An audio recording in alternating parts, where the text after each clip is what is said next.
Hello everyone, this is Professor Stewart, Mr. Sean, Professor S, and I create this last class video quick hit for my online classes every semester, every year. So your class is no different. It's an 8-week class. It ends on Sunday, so I'm creating this for you. It's just a little informational type quick hit. There's no need to take notes or anything. Nothing on here is going to be on the final exam. And it's just information about the ending of the class and what I think is some information that will be beneficial towards you as an adult and as a student as you progress and as you progress throughout your academic career and your life. So if you take a look at this beginning picture, you see all sorts of diversity, all sorts of people, backgrounds in this picture, and this is what I picture your class to look like. Obviously, I have limited exposure to what you guys look like based on the videos from the elevator speech and the informative speech, but this is what I always picture my online class students to look like. That's just this very diverse group of people who look like they're going to have pretty solid careers going forward.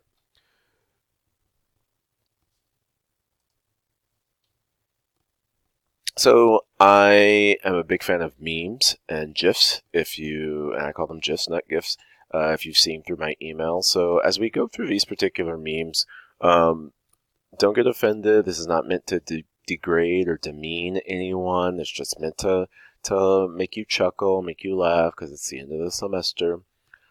You guys have worked really hard, so why not just smile and laugh a little bit. This last one right here, this was me, my junior year at UT. So as I said before, just meant to make people have a little chuckle. It's best to laugh a little bit before you get down to the seriousness of taking the final exam. Maybe you found yourself in one of these situations before.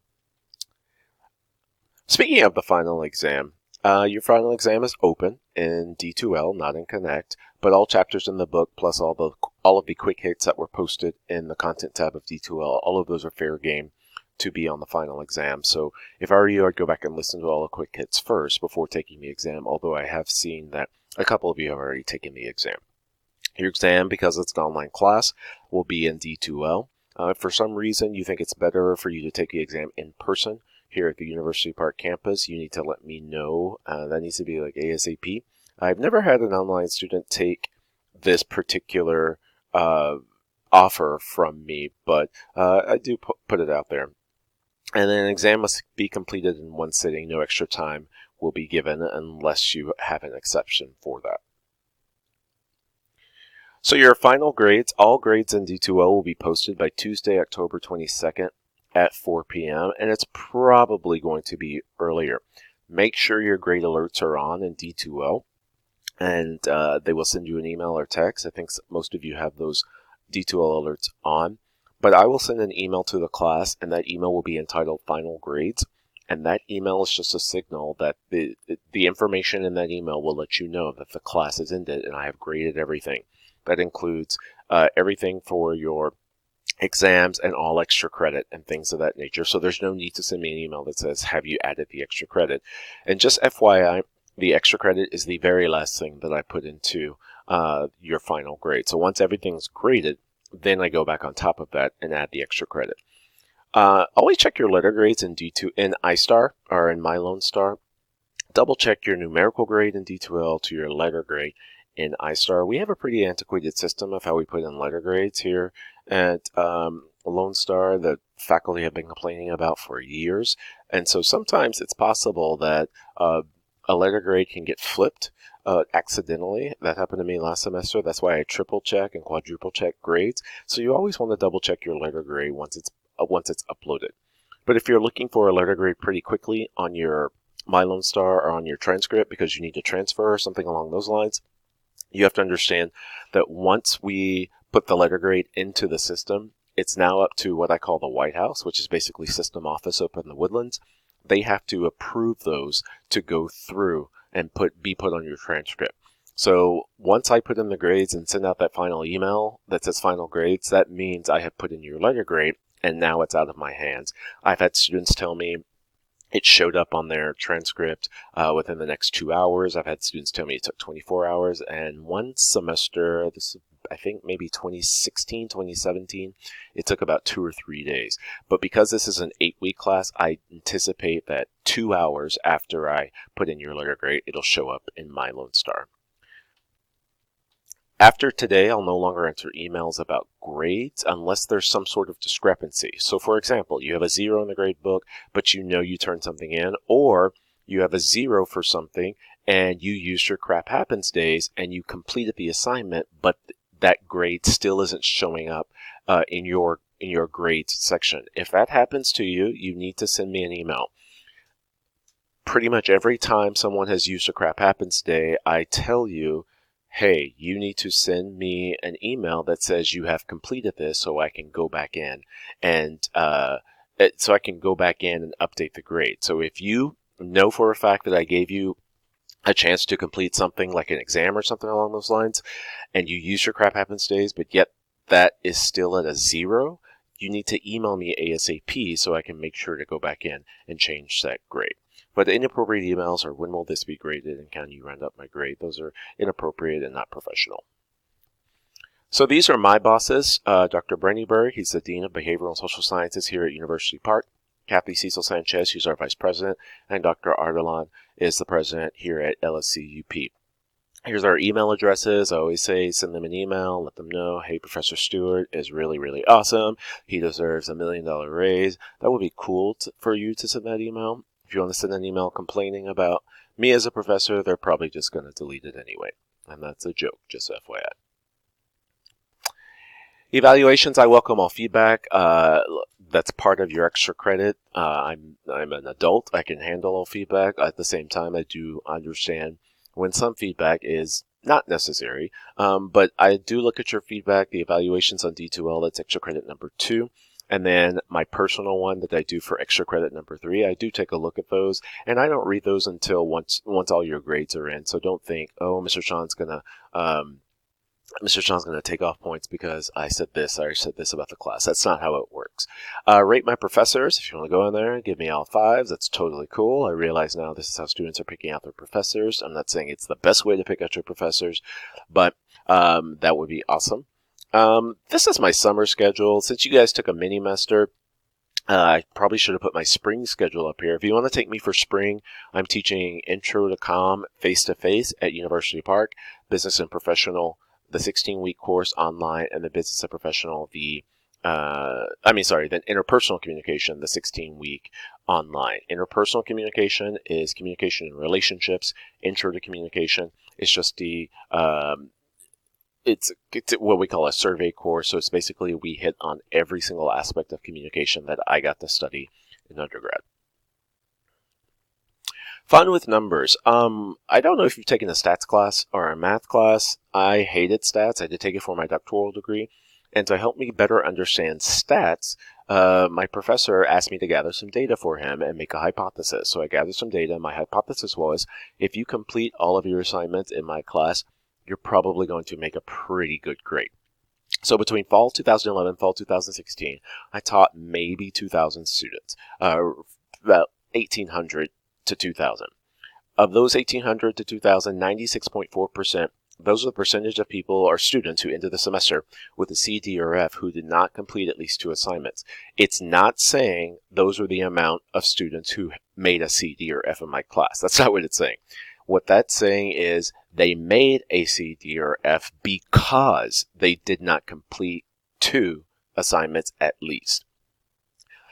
98.1% of the 96.4%, those are a percentage of people who did not complete at least 1 major assignment. So 1 major assignment in this class would be the informative speech, the exams, the elevator speech, improving your profile. Those are major assignments. So my hypothesis that I had with the stats is came true, which is the first question you should ask when seeing your final grade: did I complete at least every assignment in this class? If you did not complete at least every assignment in this class, then chances are you might not make the grade that you had hoped to make. You earned a different grade other than that.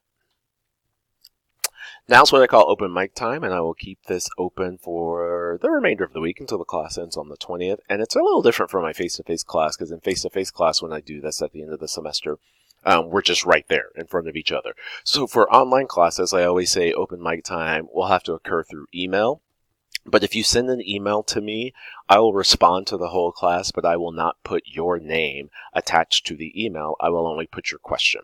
So how this works is if you have an honest question for me about the class, why did we do certain assignments, what was the purpose of this, do you have any advice going here, I am totally open to that. I will say, since I started doing this a couple of years ago, the most popular question, of course, is why don't you give exam reviews? And if you want to ask that question, I will reply back to the entire class explaining my philosophy on exam reviews. But just send an email with the title "Open Mic Question," and I will question and send it to. I will answer the question, but send it to the entire class. So here are what some people have said about me as a professor that I've seen on evaluations in the past. One person said, you grade too hard for a basic level community college class. And one said, I pay your salary, so you should do what I say. Both of that is mostly false.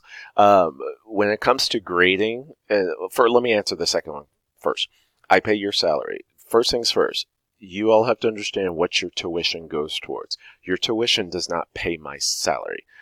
Maybe less than 5% of tuition goes to faculty salary. So no, that's not how that works. But when it comes to grading, going back to your tuition pays for such things as like the light bill, the electricity bill for the college, or to buy desks so that you guys have places to sit in class, or to pay for light bulbs to change out the projector screens, things of that nature, or to improve D2L so that we have a way to do online classes. So that's what your tuition mostly goes to pay for. When it comes to grading too hard, and I always couple it with this, I do not believe I grade too hard. I believe I grade pretty fairly. Here's the problem. If you were to just submit anything into a college classroom and then automatically be told, yes, that's A+ work, when it's not, that is a waste of your money.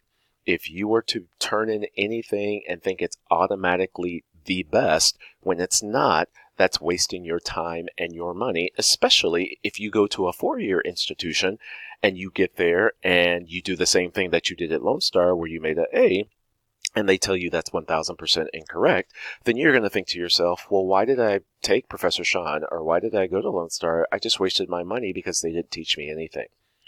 I grade appropriately for a college level in order to get you prepared for the next level. Most of you, that means transferring on to a 4-year institution. But even if you're not transferring to a 4-year institution, it's getting you prepared for critical evaluation in your career. So when some students say, a student said you could give us more positive feedback, it's all negative, I would say that that's half true. My job is to critically evaluate you so that you're better off for the next time. My job isn't just to tell you every single good thing you did. It's to help you prepare yourself for the next level. So critical evaluation is the key here. And when we critically evaluate, we're trying to make you better. So my job is to make you better so that you don't make those same mistakes on the next level, whether that's transferring to a 4-year institution or even in your career. So just a few thoughts for you to help you navigate the 4-year university and life in general. First things first, a couple of tips for you as a student.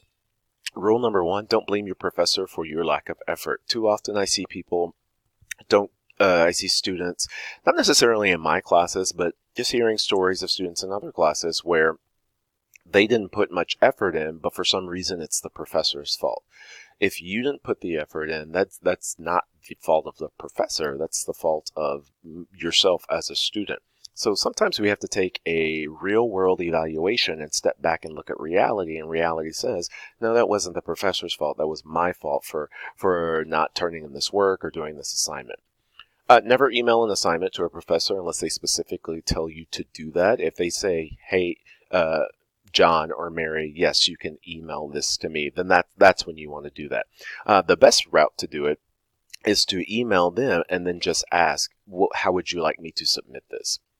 Something small, and this is mostly for my face-to-face students. Staple your papers before you turn them in. The library have access to a stapler or paper clips, and at your four-year institutions, they will have paper centers in the library where they have access to staplers, thumbtacks, paper clips, things of that nature. And for some reason, I've noticed this among students lately. When they submit assignments, they'll put their answers in either red or blue ink. And I'm not sure if this is a high school thing or what. Some students in the past have told me they're trying to be helpful for the professor so they can differentiate what their answers are. So they put their answers in red because the questions are in black. And my response is, we will know. We're smart enough to figure out which part is your answer. So always write in black ink, especially when you're submitting assignments to a Dropbox. The only time you'll write in a different color font is if specifically asked by the professor in the assignment instructions. Couple of tips for you. Always follow instructions specifically for that professor. It just shows every professor has different expectations, different policies, and it's going to be like that the rest of your educational career. So you just need to adjust to what they want. For example, I'm APA style. Most people are APA style, but there are a few professors out there that still do MLA and Chicago style. Either freshman or sophomore year of college, I had 3 different professors with 3 different styles. One was Chicago, one was MLA, one was APA. And yeah, it was difficult trying to differentiate the different structures for each particular professor, but it was just something that just had to be done if I wanted to make a grade in that course and not get points deducted for minor stuff. So you just have to make sure that you're adjusting for each professor. And it's difficult, but it's doable. If you have a question, always ask your professor or your TA, and TA means teaching assistant, that you have at four-year institutions. It increases your chances of doing it correctly. It shows that you want to be successful in the class, but more importantly, it shows that you're not too proud to ask your professor. Sometimes I get students who say, I'm just scared. I don't want you, Professor Stewart, to think of me as dumb or think of me as this. And my response is, no, I want to help you. Not only that, it increases the chances of you doing it correctly instead of just assuming that this is how it's done. But I'll give you a hint. Always check the syllabus and then go from there. So here are a couple of examples. The syllabus says XYZ, so I'm following your instructions from there. Totally legit. Or you could say, I checked the course syllabus and my question isn't answered there. That's very helpful too. It shows that you took initiative to find the answer on your own, but you can't, so now you need the help of the professor or the TA. That's totally cool. And if you enjoyed a class or a professor, tell them. I mean, it means a lot to us, trust me. And something I don't think you guys know. Here at the community college, I have to do everything by myself. I do not have an assistant. I don't have a teaching assistant like they do at four-year institutions. So I have to put the class together. I have to put the PowerPoints, the quick hits. I have to do all the grading, and I'm teaching 6 classes this semester, plus trying to finish my doctorate degree.